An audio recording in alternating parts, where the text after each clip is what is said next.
Bem-vinda a mais uma live, nova capacitação. Perdão pelo atraso, aconteceu um imprevisto aqui na transmissão e a gente teve que resolver aqui de última hora. Mas, graças a Deus, deu tudo certo e nós vamos continuar aqui com o conteúdo que a gente prometeu para vocês. Hoje, a live é sobre cautelas na elaboração do parecer e temos dois grandes convidados, especialistas na área jurídica, e tenho certeza que vocês estão aí na expectativa de receber aí a visão da doutora Cristiane Stroppa, doutora e mestra em Direito Administrativo, e ela vai nos trazer quais são essas cautelas para a elaboração do parecer jurídico. Eu quero ouvir você, porque esse é um dos temas que eu sei que você já trabalha há bastante tempo, né? A questão de cautelas que devem ser tomadas no parecer. Nós temos, Cris, um ponto aí que é sensível, que é a questão da responsabilização do parecerista.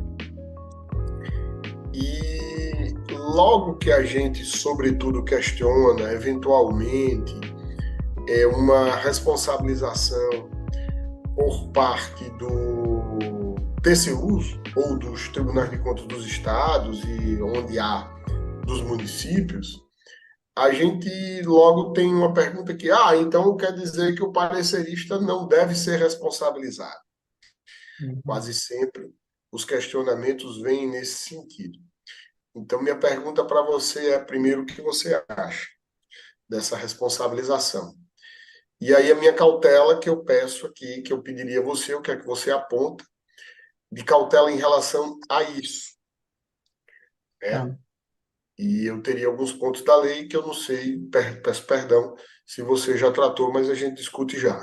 Quero desejar aí a todos que nos assistem uma excelente noite, agradecer por estarem aqui conversando conosco, e assim como aqueles que venham a assistir depois em outro momento. Alegria grande estar batendo esse papo com você, Cris. Obrigada, Rafa. Bom, a gente estava começando a conversar, estava até agradecendo aí o convite, falando do evento, né, que é um evento super importante para discutir o papel da assessoria jurídica. E antes, Rafa, não vou fugir da sua pergunta, não, porque eu não sou disso, mas eu acho que tem alguns pontos que eu acho que precisam ser rememorados, até porque recentemente tive falando sobre a nova lei, sobre o aspecto jurídico, de uma procuradoria. E assim, não que eu fiquei assim, espantada, mas assim, o que me parece é que, especialmente quando a gente, né, está atuando na prática e a depender do seu tempo de experiência, algumas coisas que a gente estudou lá na faculdade, não é que elas são esquecidas, porque isso não existe, mas elas se tornam automáticas. E talvez a gente pare de refletir sobre o assunto. E a nova lei, ou lei 14.133, né, porque eu prefiro não falar mais nova, ela, de alguma maneira, nos força a rever esses conceitos. Então, eu acho que antes da gente pensar numa responsabilidade por uma questão de conteúdo, eu acho que a gente tem que refletir, primeiro, qual é o papel do parecerista, né? Quando a gente atua dentro de uma administração, fazendo essa análise jurídica, por que a gente precisa ser instado a isso, né? O jurídico, ele tem um papel que a gente chama lá de administração, né? Eles pedem um ato que a gente chama de ato de administração enunciativa ou consultiva. Ou seja, todo agente que tenha alguma dúvida com relação à interpretação, sob a ótica do direito, né? Mesmo que ele tenha formação jurídica, né? Até isso eu defendo. Eu acho que mesmo que um gestor tenha formação jurídica, não é adequado que ele tome uma decisão sem ouvir o jurídico. O jurídico está lá para isso. O jurídico existe para orientar o gestor qual é a melhor interpretação, qual é o melhor caminho, tá? Eu sempre gosto de lembrar de um exemplo, de um fato que aconteceu comigo. Logo que eu comecei, era muito jovem, sempre fui muito legalista, e fui trabalhar, né, numa procuradoria de uma universidade aqui no estado de São Paulo, e o procurador-chefe convocou os procuradores para ouvirem, né, alguns problemas que estavam acontecendo, que ele queria uma orientação.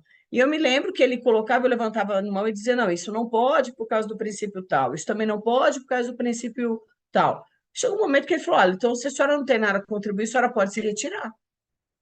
Eu brinco que esse foi o maior ensinamento que alguém pôde me oferecer, porque eu comecei a entender qual é meu papel dentro de uma administração.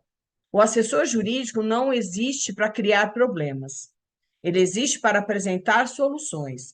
Se essas soluções serão ou não encampadas pelo gestor é outra questão, mas ele tem que construir o melhor caminho. Por isso que, dentre as cautelas, é primeiro ter conhecimento do fato que ele está sendo colocado, tá? Se aprofundar naquele fato, porque muitas vezes há coisas que chegam, né, para nós que nós dominamos, é o nosso dia a dia. Mas às vezes lhe chega uma pergunta, mesmo que atinente aí à temática de contratação, que é algo que a gente não domina, porque é humanamente impossível conhecer tudo. Bom, nesse contexto, nós não podemos nos negar. Eu não posso dizer, olha, como eu não sei isso, eu não vou me manifestar. Não, mas nós precisamos ter um pouquinho mais de tempo para nos aprofundarmos, para ir fazer a nossa construção em termos de raciocínio. E lembrar que o parecer, gente, é um ato administrativo. E como ele é um ato administrativo, ele também tem aspectos que vão permitir a sua validade, porque senão ele não vai ser válido. Ele pode ser objeto de questionamento com relação até ao seu conteúdo, o que pode implicar na responsabilidade de quem o exare. É claro que isso seria uma situação extrema a justificar eventualmente até a demissão. A gente nem chega nesse mérito, né? Porque parte do pressuposto que a pessoa tem o mínimo de conhecimento necessário, normalmente aferido por um concurso público, então ela tem plenas condições de estar exercendo essa função. Agora, muitas vezes, pura e simplesmente por uma pressa, né, do gestor, por aquele receio de contrariar, né, uma posição do gestor, mesmo que seja concursado, eu canso de ver essa situação, né? O jurídico se sente premido a ter que fazer uma manifestação em conformidade com aquilo que o gestor quer, ou pura e simplesmente por uma falta total de comprometimento, ou seja, de não ter entendido qual é seu papel. Então, esse tipo de comportamento é que pode gerar uma responsabilidade. Por isso, eu tenho essa posição, eu respeito, eu sei que o meu entendimento não é o majoritário, mas eu entendo que o parecerista, eu brinco até que ele tem que ir preso junto. Ele tem que ser responsabilizado junto, né? Não vou entrar no mérito quem tem competência para aferir isso, mas eu entendo que, eventualmente, num processo que envolva aí um órgão de controle como o Tribunal de Contas, se ficar evidenciado que o parecer não abordou a temática de forma suficiente, ou ele se coloca numa possibilidade de autorizar uma contratação, mesmo que o processo não esteja devidamente instruído, eu entendo que a responsabilidade também é do parecerista, porque muitas vezes o gestor não tem o domínio, ele não tem o conhecimento. Então, se o parecerista disse que alguma coisa poderia ser feita, é muito complicado a gente defender que este parecer não é vinculante, que o parecer é meramente obrigatório, e aí, né, só para a gente situar, porque eu sei que esses temas, às vezes, a gente não lembra mais. O parecer obrigatório, gente, é aquele onde o gestor é obrigado a consultar o jurídico, mas ele não é obrigado a acatar a manifestação jurídica. Ele pode, é como ele não é obrigado a acatar a manifestação jurídica. Ele pode, é como se entrasse numa liberalidade. Se ele acatar a manifestação do jurídico, essa manifestação se torna para ele vinculante.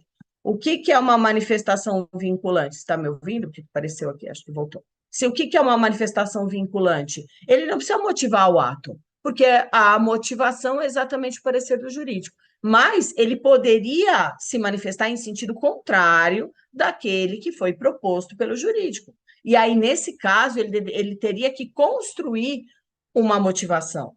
E muitas vezes ele não tem esse domínio para construir essa motivação. Então, não que seja mais tranquilo, mas ele tem mais segurança em acatar a manifestação do jurídico.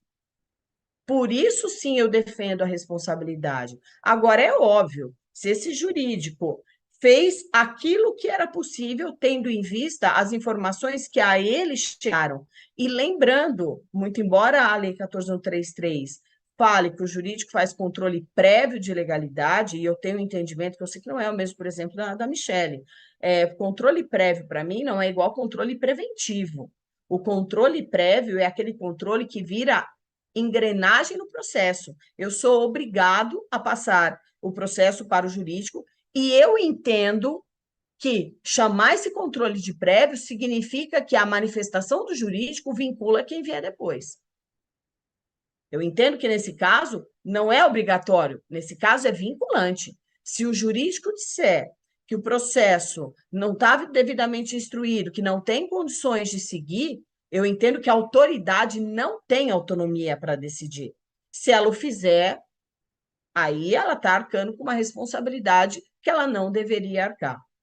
Agora, se o jurídico se manifestou dentro daquilo que era da sua área de conhecimento, porque mesmo que ele fale sobre todo o processo, há determinados temas que nós não conhecemos. Nós não temos obrigatoriedade de conhecer a especificação técnica do objeto, nós não temos como saber se efetivamente aquela pesquisa feita, se o critério adotado na pesquisa, se o referencial de pesquisa, ele está ou não adequado. Há coisas que escapam da nossa área de conhecimento. Nesse caso, eu entendo que, mesmo que o parecer tenha sido num sentido encampado pela autoridade, se houver algum questionamento, o parecerista não deve ser responsabilizado, porque ele fez aquilo que era possível, né? Aquela lógica do administrador médico, quer dizer, teve-se o mínimo de zelo. Se não há zelo, bom, aí ele tem que ser responsabilizado mesmo. Então, acho que a cautela principal, primeiro, tenha conhecimento do que você está fazendo. Não se manifeste sobre o que você não sabe. Não chame para você o que não é da sua área de conhecimento. Porque quando o jurídico chama para si algo que não é da sua área de conhecimento, ele passa a poder ser responsabilizado também por isso, né? Eu acho que isso aí é uma coisa que depois a gente até pode aprofundar, porque eu acho que tem exceções. E tem, assim, tem algumas hipóteses, até recentes, de exemplos, onde eu acho que talvez o jurídico possa extrapolar um pouquinho, e ainda continua sendo aspecto de validade. Amiga, primeiro, eu acho que a gente aí concorda em quase tudo. Eu tenho uma questão que eu acho que o primeiro ponto que você coloca, a primeira cautela é essa, é saber das regras que orientam a elaboração, a condução do processo e saber, como você falou, do processo, conhecer aquilo no aspecto previsto no artigo 20 da Lei de Introduções, na Lei de Introdução às Normas de Direito Brasileiro. Uhum. O que é que a administração quer com isso? Qual a razão pela qual a administração está fazendo essa contratação? Por que essa especificação? Se não sabe, se o processo não conta, é importante que exija a justificativa para aquilo, né? Sobretudo aquilo que tem repercussão jurídica. Vou dar um exemplo. Um dia desse eu peguei um processo que havia a exigência de marca e não havia qualquer justificativa sobre isso, né? Não se indicava qual era a razão pela qual havia ali um pedido de uma marca. E eu não tinha que não podia exigir marca. Eu não sabia. qual era a justificativa que a administração apresentaria para tanto. E por isso, né, a minha colocação foi: justifique.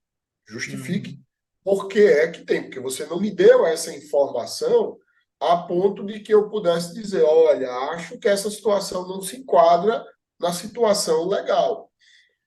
E aí vem o ponto que é: essa é uma cautela que você tem que ter para você se manifestar com segurança e para que você não venha a ser responsabilizado. Eu acho que há um ponto que possivelmente pode essa questão da responsabilização pelos tribunais de contas. Eu sou plenamente favorável, como você disse, que o assessor jurídico seja responsabilizado, que se houver alguma conduta criminosa da parte dele, como você disse, que ele venha a ser preso, desde que haja ali, né, o dolo criminoso e que ele venha também, né, se ele corroborou com aquele crime. Agora, eu não gosto da ideia do Tribunal de Contas responsabilizar, porque a atividade advocatícia e ser assessor jurídico é uma atividade típica de advogado. Ela demanda algumas estratégias que às vezes não são muito bem compreendidas por quem faz a atividade de controle, que muitas vezes não são advogados, né, são engenheiros, são contadores, que não conhecem a realidade. Vou dar um exemplo. Dia desse, uma pessoa que conheço, que trabalha no TCU, me dizia assim: olha, eu acho que às vezes a defesa da AGU não deveria entrar em aspectos que encampam uma ideia do servidor público defendido e que não existe uma prova cabal daquilo no processo. Eu falei: mas o que é que você quer dizer? Não, porque ele argumenta uma coisa e o processo não conta exatamente aquilo. Há uma ausência de prova daquele argumento. Eu disse: olha, mas isso é o papel do advogado, fazer as conexões, embora não exista uma prova cabal ali. Mas isso é coisa de advogado privado, não é coisa de advogado público. Eu falei: mas aí, se é assim, a advocacia pública, ao fazer essa defesa, ela vai fazer uma meia defesa. Ele não vai fazer a defesa propriamente. Então, o que eu sinto, e isso vale para a atividade de consultoria, eu, por exemplo, tem coisas que eu já peguei processo depois de adjudicado, e tinha falhas que eu disse: eu não vou colocar isso aqui no processo. Chamei a reunião no oral e disse: corrijam isso aqui. Corrijam, mas foi sanado, foi resolvido. Então, eu errei em não apontar aquilo de maneira escrita no parecer. Eu não poderia ter feito aquilo de forma oral. Esse é um questionamento. Será que a advocacia pública nos limita a esse ponto? Porque amanhã ou depois alguém pode chegar e dizer: oh, por que você não fez essa manifestação? Então, a minha preocupação muito é nessa perspectiva de uma estratégia de advogado que muitas vezes não está só em chamar o feito à ordem, mas em não alarmar uma irregularidade que pode ser sanada sem que haja o alarme, porque eu acho, às vezes eu vejo pareceres de colegas que são verdadeiras peças para os licitantes que perderam a licitação. Anular a licitação. De tão duro que ele é, né, numa manifestação a posteriori. E aí vem, você gosta muito de fazer uma coisa que eu acho maravilhoso, que é as sinapses, né? Compreender ali a lei agora dentro do regime. Então, a própria lei, ao suavizar o regime de nulidades dos contratos administrativos, ela dá essa margem para uma atuação até mesmo mais fora daquela rigidez, né, que é o colocar tudo no papel. Então, esse é o meu ponto.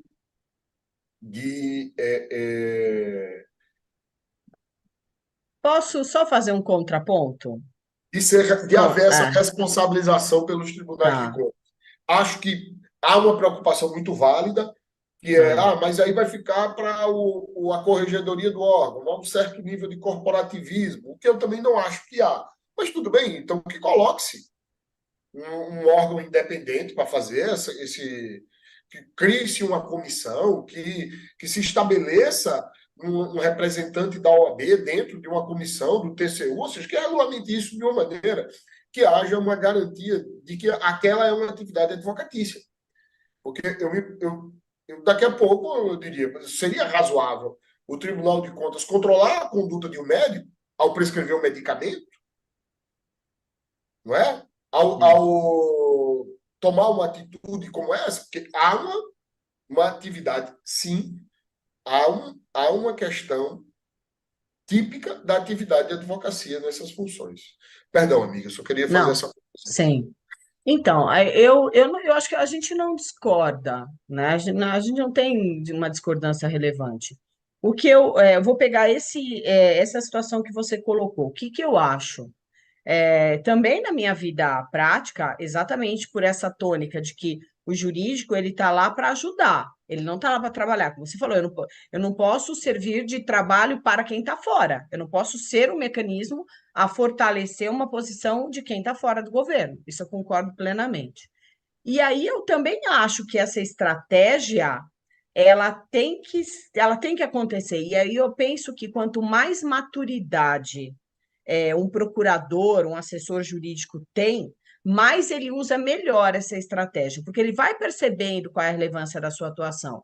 Muitas coisas a gente tem que saber se pode colocar, porque às vezes você colocar, isso cria uma celeuma, isso cria um problema até institucional, sendo que você podia, pura e simplesmente, atentar, ligar para a pessoa e falar: olha, o processo está aqui, eu já fiz isso várias vezes. O processo está aqui, mas faz assim: pede o processo, eu não me manifestei ainda, pede o processo e faz tal coisa.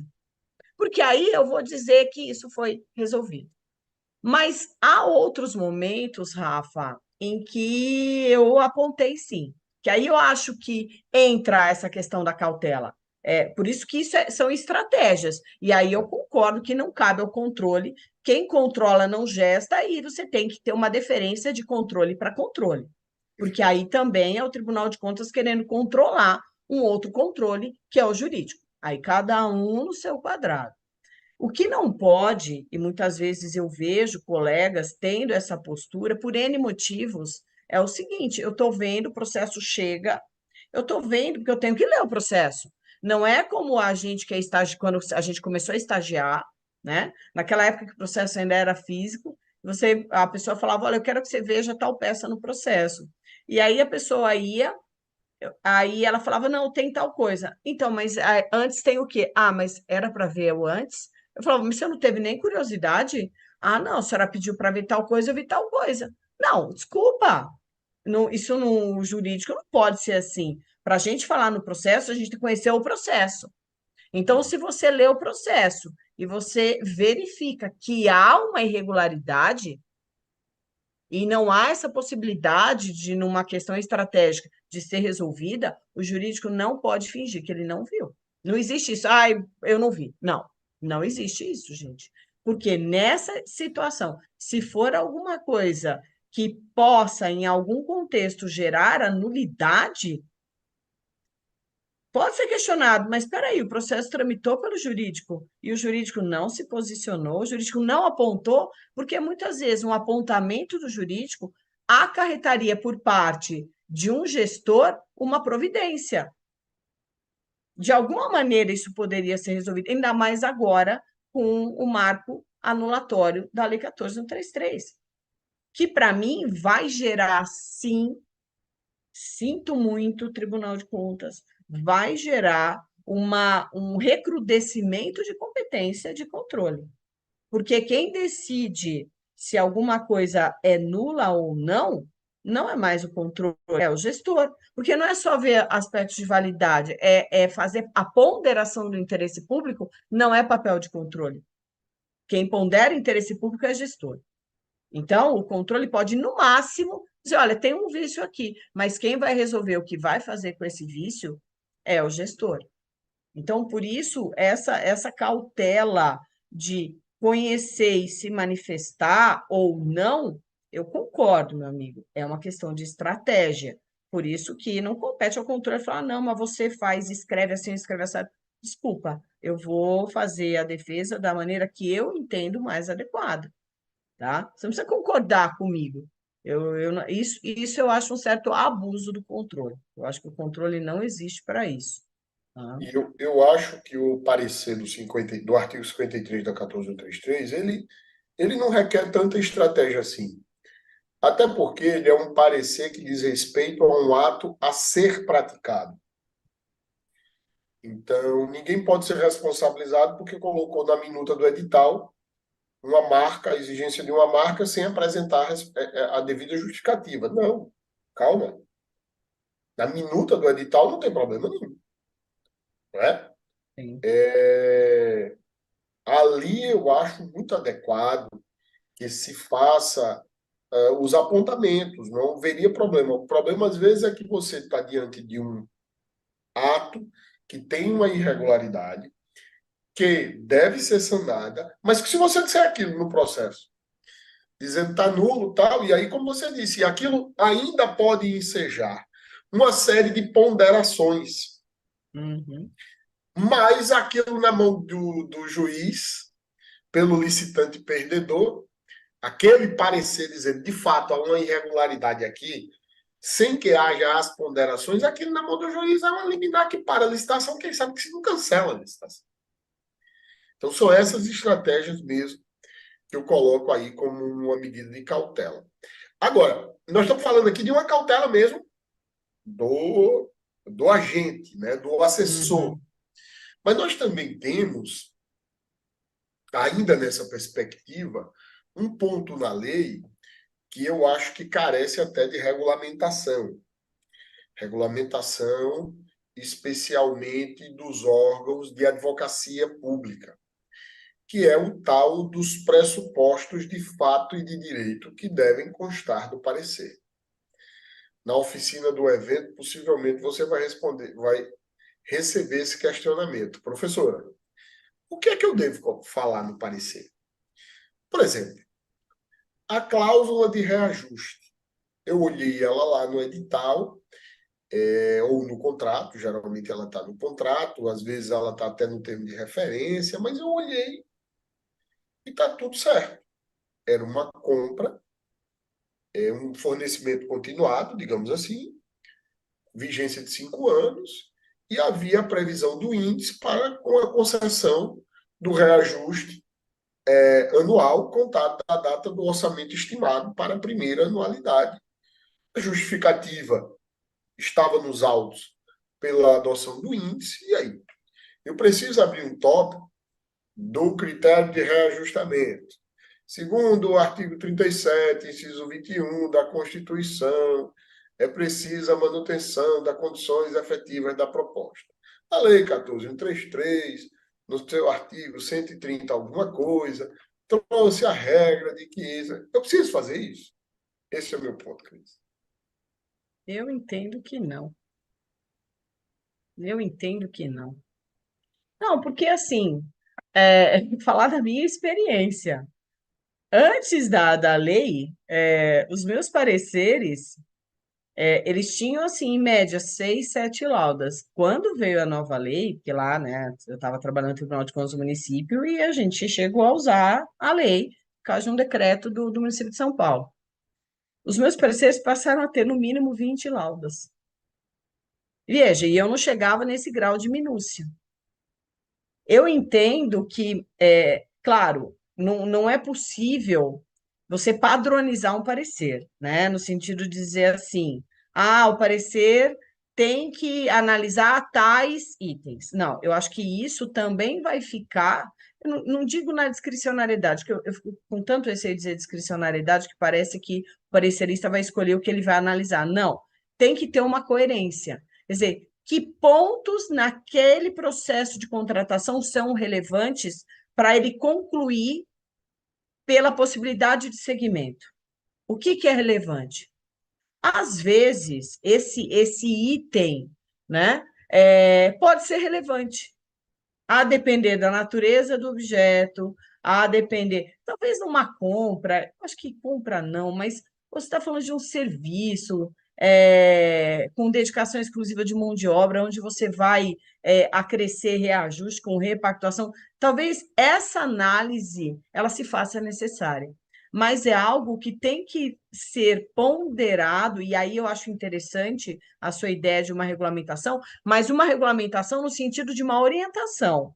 Não, porque senão, Rafa, o que vai acontecer é o seguinte: a gente vai começar a ter parecer padrão, que nem minuta padrão, e vai ficar um copia e cola. Desculpa, parecer não é isso, gente.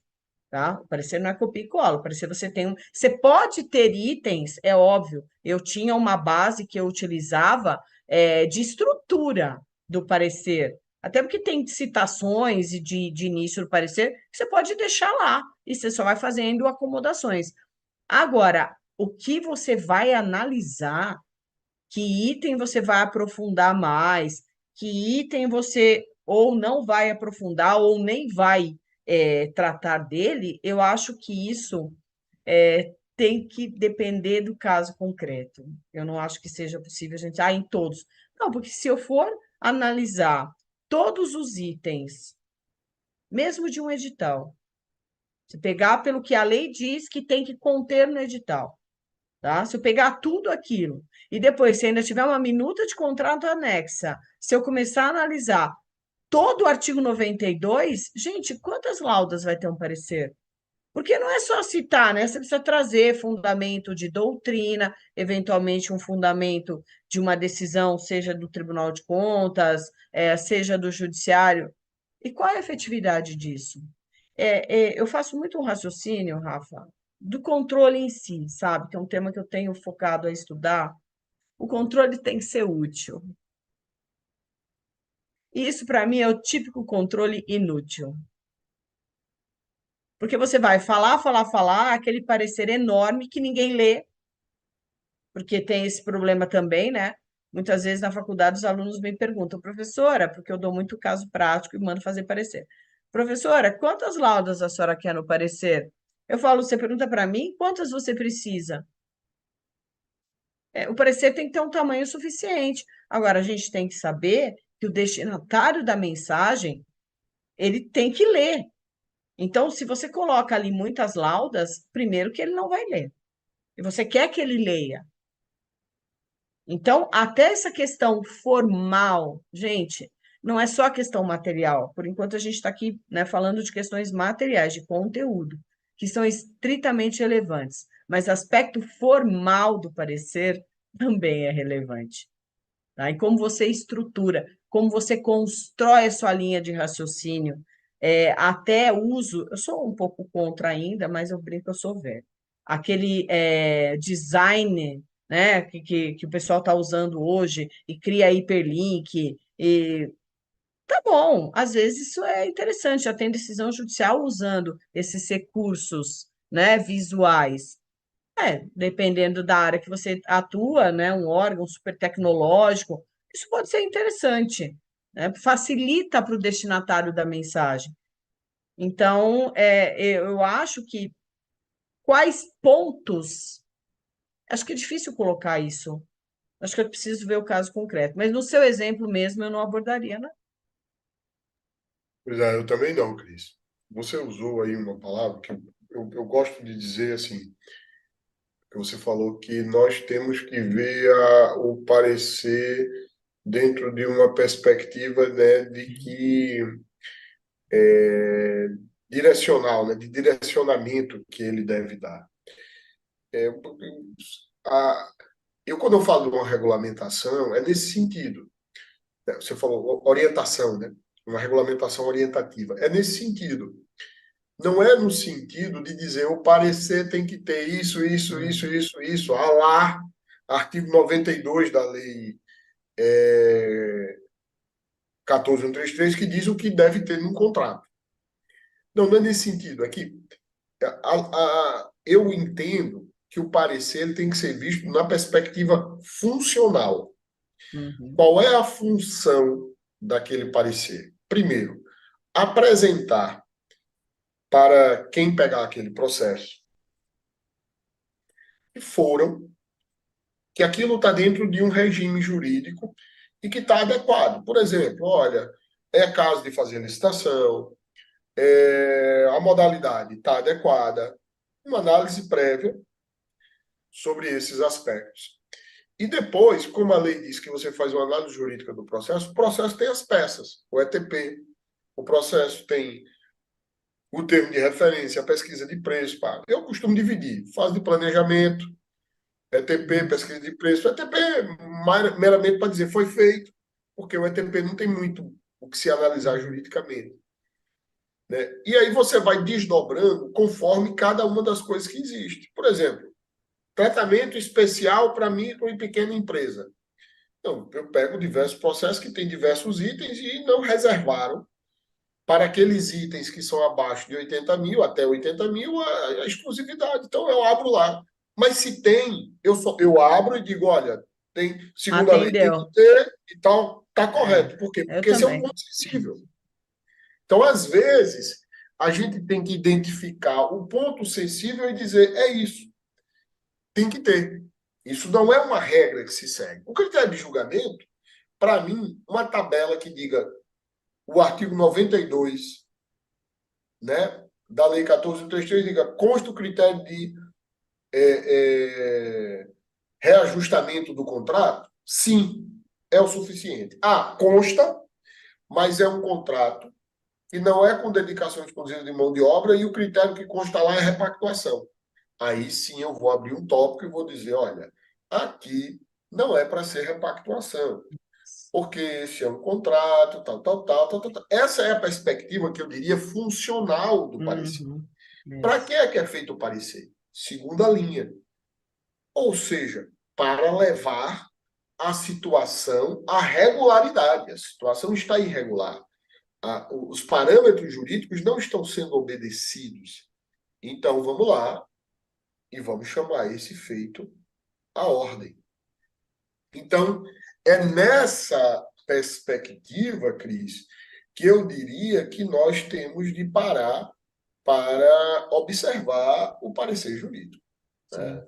Esse é um ponto que eu acho que a gente precisa aqui ter cuidado ao analisar o parecer jurídico. Essa é a cautela que você aí, aqueles que nos dão a honra de nos assistir, tem que ter um cuidado.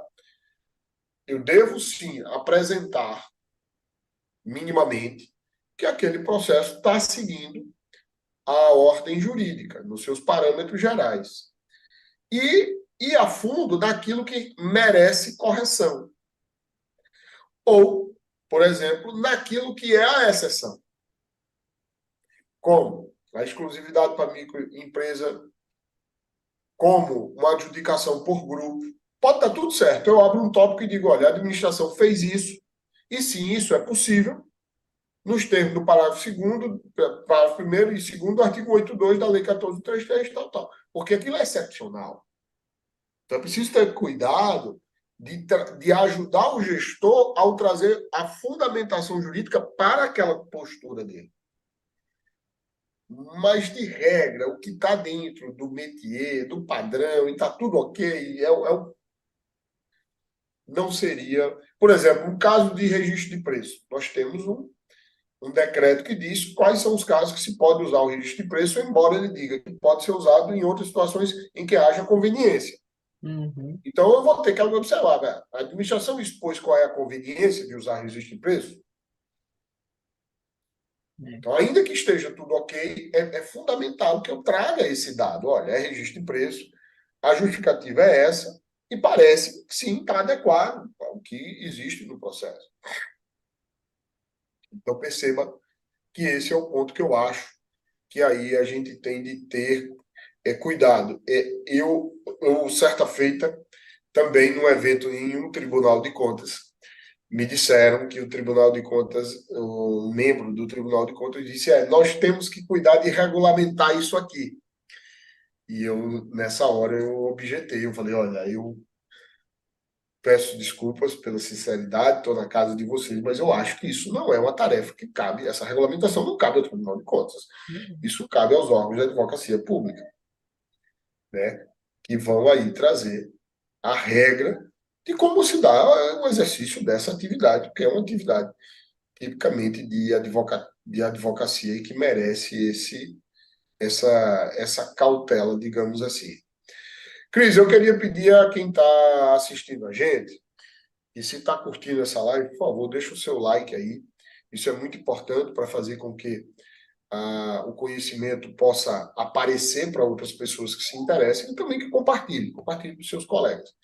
A gente está aqui falando algumas coisas, e aí nessa fase preparatória para o Congresso Nacional de Assessoramento Jurídico, evento que ocorrerá presencialmente em Brasília, no mês de maio, começando ali no dia 14, 15, 16, 17 de maio, e que a professora Cristiane Stropa vai estar conosco, falando exatamente desse tema, das cautelas necessárias na elaboração do parecer. Mas não vai ser só uma fala, uma palestra de 1 hora, não. Ela e a querida professora Renila Bragagnoli vão falar numa oficina de 4 horas, oficina essa que se repetirá, inclusive, ocorrerá mais de uma, para que todo mundo possa ter a oportunidade de participar dessa oficina sobre esse tema. E aí, de uma maneira já mais aprofundada, apontando exatamente quais as cautelas que devem ser tomadas. Eu, Cris, para o último tema de debate, o que eu coloco para a gente aí, para vocês refletirem, gente, o que é que eu devo fazer ao elaborar um parecer? A gestão da minha carreira, e aí, de certo modo, isso vai implicar fugir muitas vezes de riscos, ficar numa zona de conforto, ou eu devo ajudar o gestor ao fazer uma boa gestão pública? Ai, Rafa, eu vou me tomar como exemplo. Eu estou na segunda linha, né?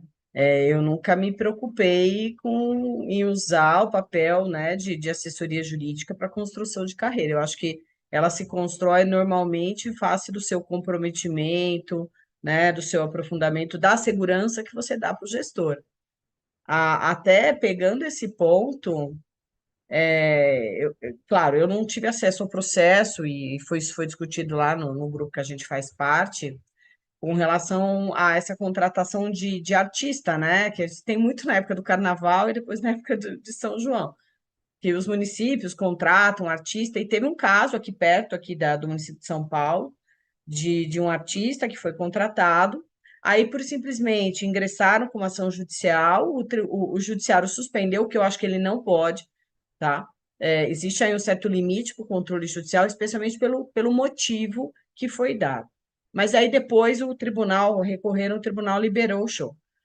Mas a questão de fundo era, olha, o município está contratando o artista e está pagando X, mas na verdade ele está com problema financeiro. A pergunta que eu coloco mas no parecer que passou pela assessoria jurídica para falar sobre essa contratação, não houve manifestação, né? Isso faz parte da cautela. Então, assim, me parece que se efetivamente não houve nem o mínimo do apontamento, é aquele parecerista que está preocupado em gerir sua carreira. Ele não quer problema, né? Desculpa, gente, esse não é o papel do assessor jurídico.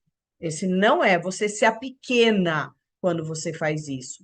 É claro que eu lembro que o assessor jurídico, ele só olha a conformidade, né, gente? A gente olha a cara crachá, a gente não entra no mérito, né? Ah, vamos contratar o Rafa.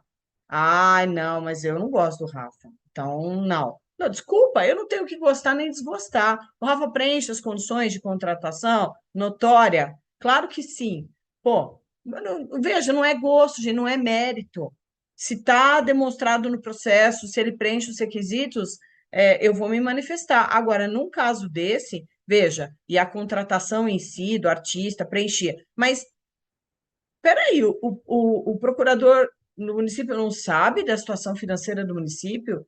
E aí ele não apontou, veja, ele não pode dizer assim, eu acho que não pode contratar. Não, ele não tem que achar, porque isso é gestão, isso não é controle. Mas ele tinha que chamar atenção. Olha, eu só abre lá um parágrafo, gente, cria lá um tópico, né?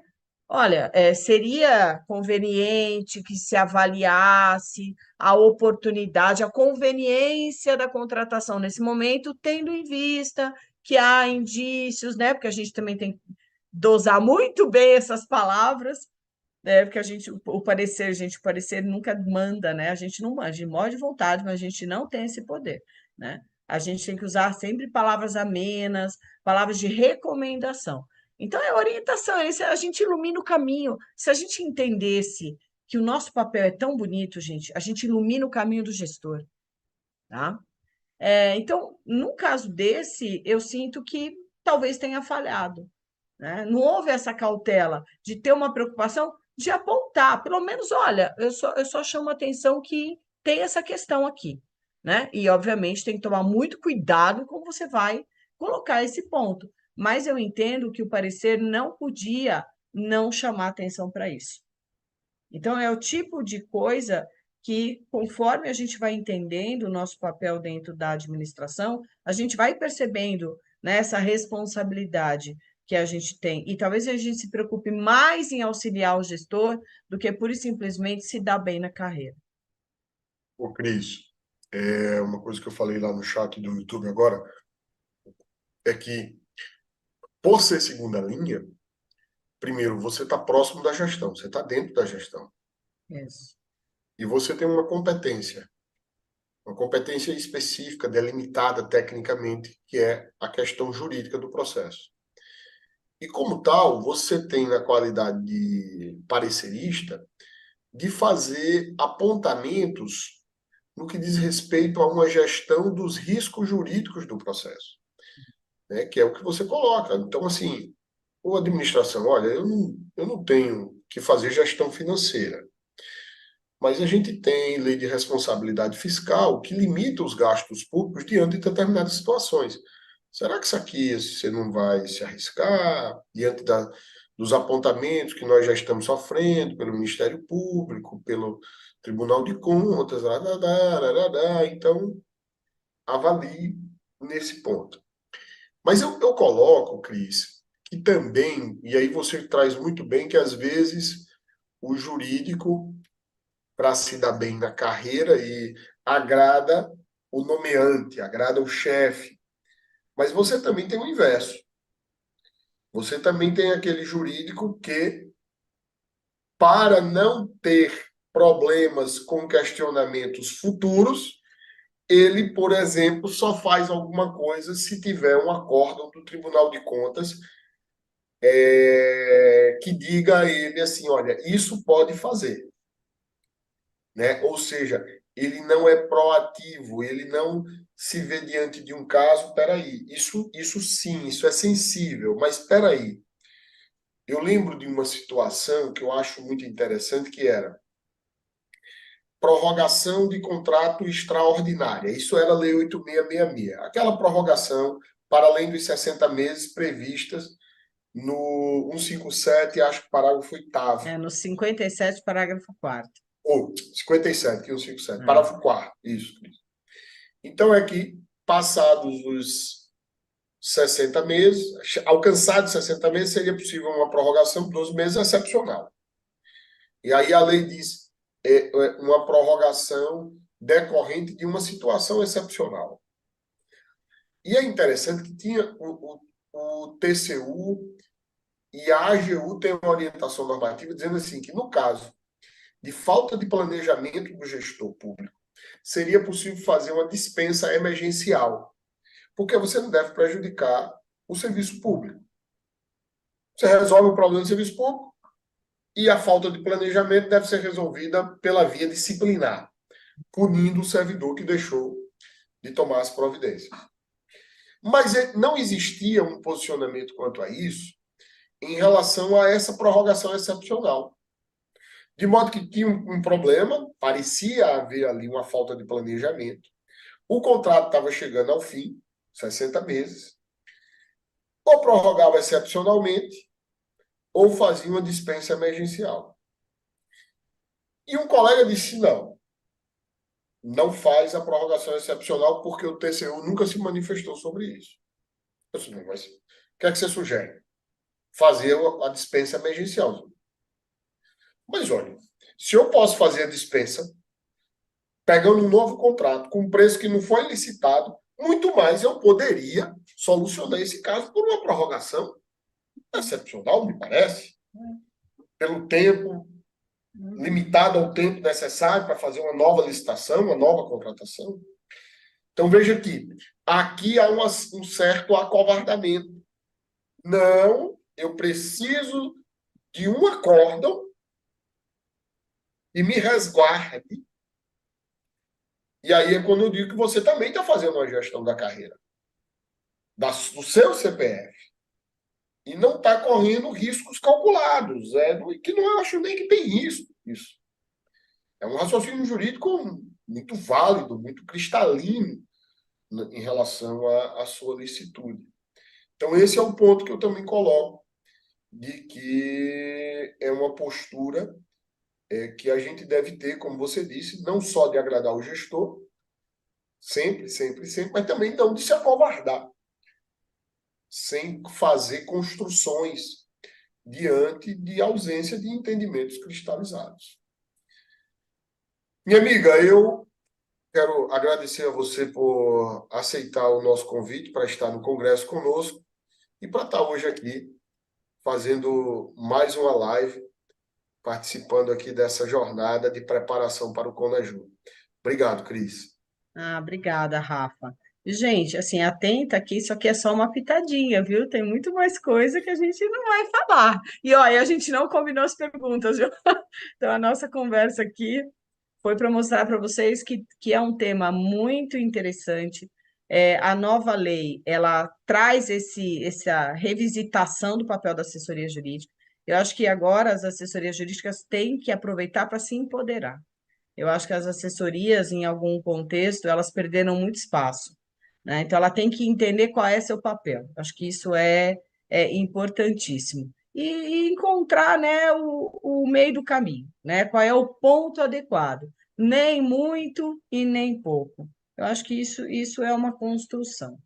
Mas obrigada mais uma vez pelo convite, parabenizo aí a Inove, né, pela organização. Tenho certeza que esse evento vai ser um sucesso. Obrigado, Cris. Nós já vamos para a 6ª edição e, assim, a ideia é essa mesma, de construir uma identidade, fazer esse evento como um evento no qual a gente busca construir essa identidade do assessor jurídico na área de licitação e contrato. Tem suas especificidades e, por isso, é o que a gente procura fazer no Conaju, é o que a Inove se propõe e delegou essa função aí a mim para coordenar. Não deixe de aproveitar, gente, os lotes promocionais que ainda estão disponíveis, porque o evento vai ser, de fato, maravilhoso. Espero encontrar com vocês lá. A equipe da Inove está toda à disposição para atender a sua equipe no seu órgão e trazer os assessores jurídicos aí que trabalham com licitação e contrato para o evento em Brasília nos dias 14, 15, 16 e 17 de maio. Não percam.